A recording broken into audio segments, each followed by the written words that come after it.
जय Shri Krishna. Welcome to my channel Rachna voice कहानियाँ। तो चलिए कहानी को शुरू करते हैं। गलतियाँ बहू और बेटी दोनों से होती हैं, पर बहू की छप जाती है और बेटी की छुप जाती है। तो इस कहानी का शीर्षक है बहू की पारिवारिक बंदिशें। आशी आज बहुत गुस्से में थी और होती भी क्यों ना। उसे लगता था मोहल्ले की सभी बहुओं में सबसे ज्यादा दुखी वही है। शाम को जब अभिषेक आशी के पति घर आए तो आशी का सारा गुस्सा उन पर निकला। आशी ने कहा, सारे घर का काम मुझे ही करना पड़ता है। अब सामने वाले पड़ोसी शर्मा अंकल की बहू को देखो, वह तो कभी नहीं निकलती बाहर। उसे तो कभी भी बाहर जाते हुए भी नहीं देखा है। और एक मैं जो दिन भर घर के कामों से स्कूटी लेकर बाजारों में घूमती रहती हूँ और आकर फिर घर का काम करो, खाना बनाओ, और तो और बच्चों की सारी जिम्मेदारी भी मेरे ऊपर है। आपसे तो इतना भी नहीं होता कि बच्चों की स्कूल की डायरी भी चेक कर लें। वह भी मुझे ही करनी है। आशी गुस्से में सारी बातें अभिषेक को बोले जा रही थी और अभिषेक चुपचाप खड़े हुए चेहरे पर थोड़ी सी मुस्कान लिए उसे हाव भाव दे रहे थे। अभिषेक के मजाक के हाव भाव देखकर आशी और ज्यादा नाराज हो गई और चिल्लाते हुए बोली, सही है आपका, यहाँ मैं जल रही हूँ और आप मेरे मजे लेकर हंस रहे हो।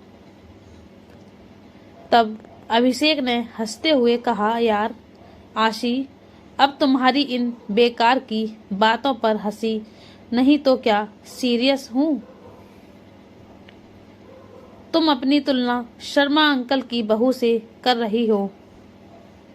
तुम्हें पता है शर्मा अंकल और आंटी दोनों अपनी बहू को घर से बाहर खड़ा तो नहीं होने देते।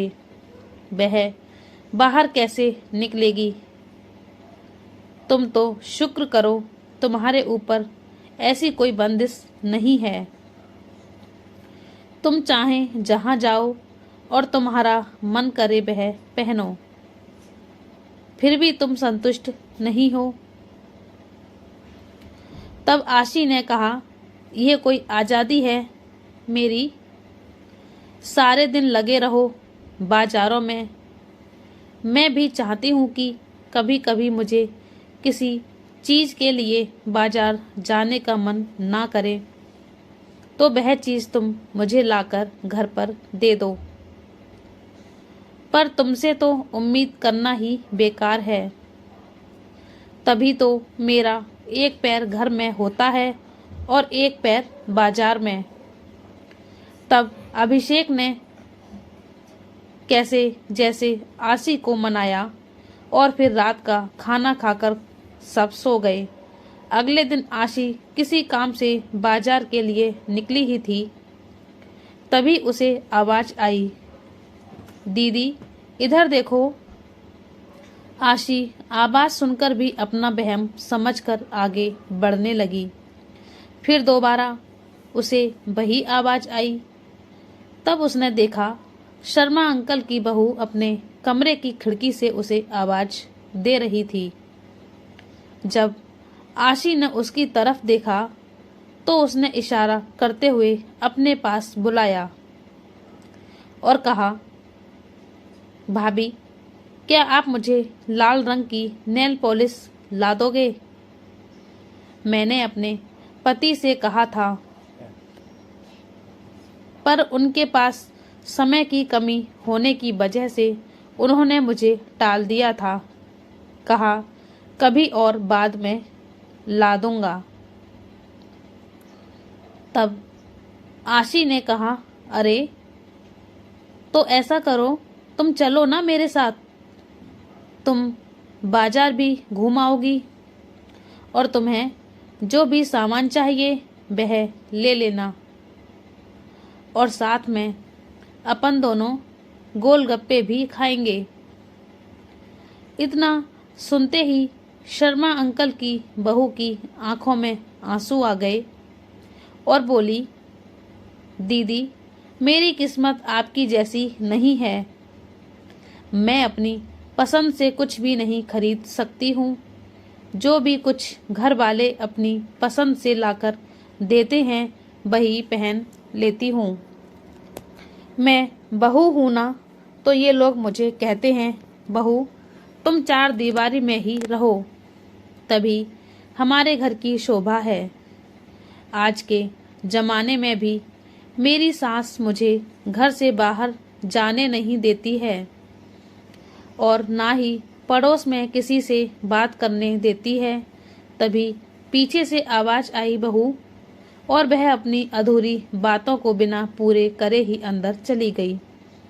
और उसके अंदर जाने के बाद आशी ये सोचने पर मजबूर हो गई कि किस्मत किसकी खराब निकली, मेरी कि मुझे अपने घर और बाहर दोनों का काम संभालना पड़ता है, या शर्मा अंकल की बहू की, जो अपने घर के बाहर भी खड़ी भी नहीं हो सकती।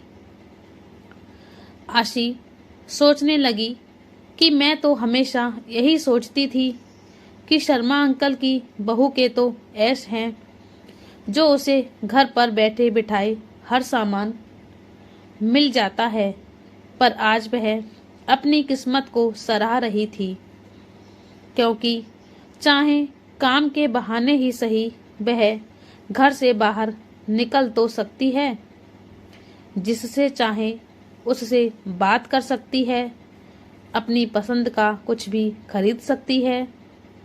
अगर मुझे ऐसे चार दीवारी में कैद कर दिया जाता तो आज वह भी ऐसे ही तड़पती जैसे शर्मा अंकल की बहू आज झटपटा रही है। आज आशी को समझ आ गया था कि जैसा हमें दूर से दिखाई देता है, सच्चाई में अक्सर ऐसा होता नहीं है। इसलिए दोस्तों, हमें जो भी मिला है हमें उसमें संतुष्ट रहना चाहिए, क्योंकि भगवान ने हमें हमारे हिसाब से सबसे बेहतर दिया है। तो आपको मेरी हिंदी कहानी कैसी लगी जरूर बताइएगा। धन्यवाद। और आप हमारे चैनल पर नए हैं तो हमारे चैनल को सब्सक्राइब कीजिए और बेल आइकन को प्रेस कर दीजिए, ताकि हमारी कहानी का नोटिफिकेशन आपको मिलता रहे। कहानी को पूरा देखने के लिए धन्यवाद। जय श्री कृष्णा। राधे राधे।